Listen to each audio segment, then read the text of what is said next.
Hello student, welcome to Walini nursing academy. Fundamental of nursing में हमारा chapter चल रहा है stress and adaptation. Stress and adaptation में हम पढ़ रहे हैं लोकल एडेप्टेशन सिंड्रोम। इससे पहले जनरल एडेप्टेशन सिंड्रोम मैंने कंप्लीट करा लिया है, आप प्रीवियस वीडियो में जाके चेक कर सकते हैं। लोकल एडेप्टेशन सिंड्रोम का ये पार्ट 2 है। इससे पहले वाले में मैंने आपको सारी चीज़ें डिस्क्राइब कर दी है। ये अब इसका पार्ट 2 में हम क्या देखते हैं कि इन्होंने थ्योरेटिकल कैसे कैसे बताया हुआ है।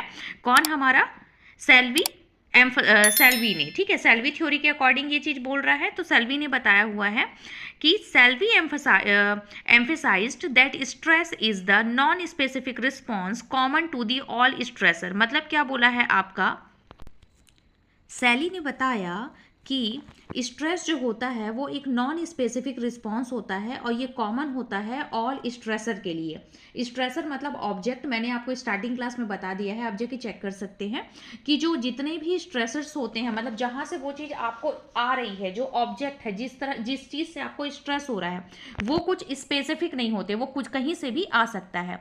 तो whether they are the physiologic या फिर psychologic to all the stressor, वो आपका फिजियोलॉजिक भी हो सकता है, आपके बॉडी में फिजिकल कंडीशन की वजह से भी हो सकता है, या फिर वो साइकोलॉजिकल भी हो सकता है। For example, if you put your hand on the hot stove, a reflex causes you to immediately remove your hand before a hey this is hot message even get to your brain. मतलब क्या बोल रहा है आपका कि अगर आपका हाथ किसी गर्म स्टोव पे अगर आपका हाथ चला गया तो क्या होगा, तुरंत आपका जो बॉडी मतलब सेंसेस है वो तुरंत आपका काम करेगा, रिफ्लेक्सिन आ जाएगा आपके बॉडी में। और रिफ्लेक्स मूवमेंट के अकॉर्डिंग क्या होगा कि reflex causes to you immediately remove your hand, ठीक है, आप तुरंत वहां से अपना हाथ हटा दोगे।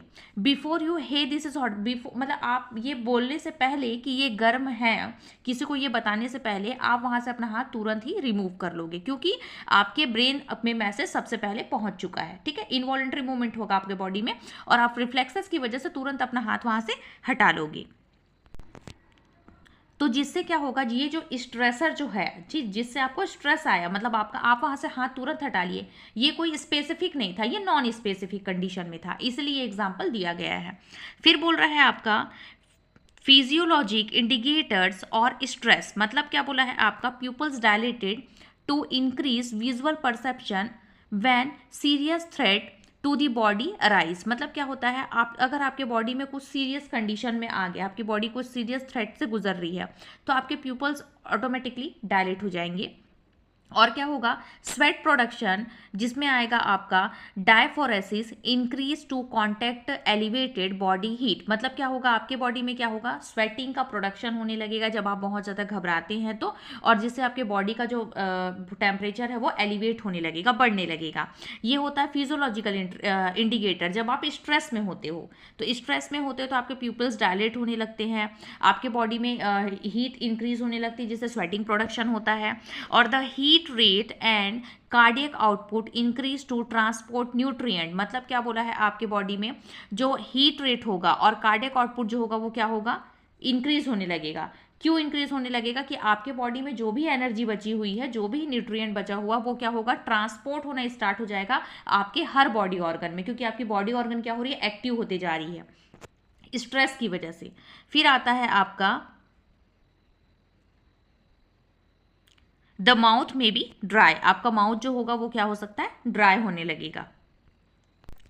साइकोलॉजिकल कंडीशन में क्या हो सकता है आपका, एंजाइटी हो सकता है आपका, कि it is a state of mental uneasiness, apprehension, dread और a feeling of helplessness related to self. ठीक है, मतलब वही होगा, आपके बॉडी में क्या होगा, आपको एंजाइटी होने लगेगी, कोई भी चीज़ आपको ईजी नहीं लगेगी, ठीक है। एप्रीहेंशन होने लगेगा, मतलब आपको क्या होगा, हर किसी चीज़ पर डाउट होने लगेगा, शक होने लगेगा। ड्रेड मतलब होता है आपको हर चीज़ से फियर होने लगेगी, मतलब आपको डर लगेगा।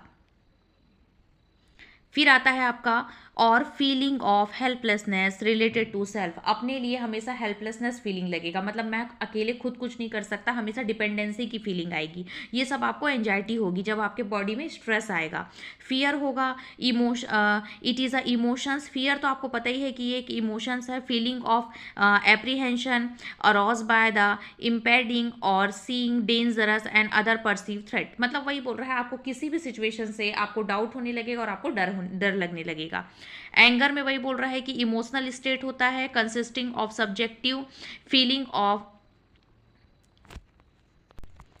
एनामोसिटी और स्ट्रॉन्ग डिस्प्लेजर, मतलब क्या होगा आपको इमोशनल स्टेट में, क्या होगा आपको कंटिन्यू, क्या होगा गुस्सा आने लगेगा, जिसमें क्या होगा सब्जेक्टिव फीलिंग में आपको एनामोसिटी, आप हर किसी को अपना दुश्मन समझने लगेंगे, और हमेशा क्या होगा आप हमेशा डिस्प्लेजर रहेंगे, कभी किसी से खुश नहीं रहेंगे, हमेशा आप हर किसी से दुखी रहेंगे। ये सब स्ट्रेस की वजह से होता है। नेक्स्ट आएगा आपका डिप्रेशन। डिप्रेशन में वही होगा कि एक्सट्रीम फीलिंग होगा आपको सैडनेस का, ठीक है, जिसमें आप क्या रहेंगे, आपका डिस्पेयर रहेंगे, रिजेक्शन आएगा, lack of worth and emptiness, ठीक है, मतलब वही होगा आपका कि आप हमेशा दुखी रहेंगे, ठीक है, रिजेक्शन आपको फीलिंग आएगा, और जिसे लैक ऑफ वर्थ, आप किसी चीज़ के आप अपने आप को लायक नहीं समझेंगे, आपके अंदर उस चीज़ की कमी होगी, और एम्प्टीनेस रहेगा, हमेशा खालीपन रहेगा। ये सब स्ट्रेस की वजह से आता है। फिर आता है कॉग्निटिव इंडिकेटर। कॉग्निटिव इंडिकेटर में क्या होगा आपका कि आपका प्रॉब्लम सॉल्विंग, ठीक है, जिसमें क्या होगा involve thinking thought and threatening situation, मतलब क्या होगा आपका जो थॉट प्रोसेस है वो किसी भी थ्रेटनिंग सिचुएशन में पूरी कंप्लीटली काम नहीं कर पाएगा पूरी तरह से। सूचरिंग मतलब क्या बोला है आपका arrangement or manipulated of a situation so that threatening event do not occur, मतलब क्या होगा सूचरिंग, किसी भी चीज़ को आप जोड़ नहीं पाएंगे, दैट मीन्स किसी भी चीज़ को आपको अरेंज करने के लिए, मैनिपुलेट करने के लिए किसी भी सिचुएशन में आपको बहुत ज़्यादा प्रॉब्लम होगी, आप वो चीज़ नहीं कर पाएंगे स्ट्रेस के कंडीशन में। सेल्फ कंट्रोल या फिर डिसिप्लिन, एज्यूमिंग एंड मैनर और facial expression that convey a sense of being to in control और एनी और इन चेंजेस, मतलब क्या बोला है आपका किसी भी चीज़ को एज्यूम करना, a manner of facial expression that convey a sense of being controlling और इन चेंजेस, किसी भी चीज़ में आप क्या हो जाएंगे, मतलब आपका जो फेशियल एक्सप्रेशन है या फिर आप जिस मैनर में होना चाहिए वो सारी चीज़ें शांत, मतलब एक साथ फॉलो नहीं कर पाएंगे आप, ठीक है, उस चीज़ में क्या होगा आपका फेशियल एक्सप्रेशन कुछ और बोलेगा, आप कुछ और कहना चाहेंगे, डिसिप्लिन में प्रॉपर नहीं रह पाएंगे। नेक्स्ट है आपका strategy of stress management. Stress management हम कैसे कैसे कर सकते हैं, तो टेक अ डीप ब्रीथ, पहले थोड़ा सा शांत बैठना है 2 मिनट और उसके बाद डीप ब्रीथ लेना है। प्रैक्टिस स्पेसिफिक रिलैक्सेशन टेक्निक, जिस चीज़ से आपको रिलैक्स होते हैं आपको रिलैक्सेशन टेक्निक यूज़ करना है। टाइम मैनेज करना सीखना है। कनेक्ट विद द अदर, हमेशा दूसरों से कनेक्ट रहना है, सोशल होना है, अकेले लोनलीनेस नहीं होना है, ठीक है, लोनली नहीं रहना है। फिर आता है टेक अ मिनट वेकेशन, आपको हमेशा छुट्टियों के लिए टाइम निकालना है जिसमें आप अपने आप को टाइम दे पाए। मॉनिटर योर फिजिकल कंफर्ट को हमेशा ध्यान रखना है। And take care of your body, और अपनी बॉडी को हमेशा अपनी बॉडी का ख्याल रखना है, प्रॉपर डाइट लेना है, आपको प्रॉपर एक्सरसाइज करना है, ये सारी चीज़ों से आप स्ट्रेस का मैनेजमेंट कर सकते हैं।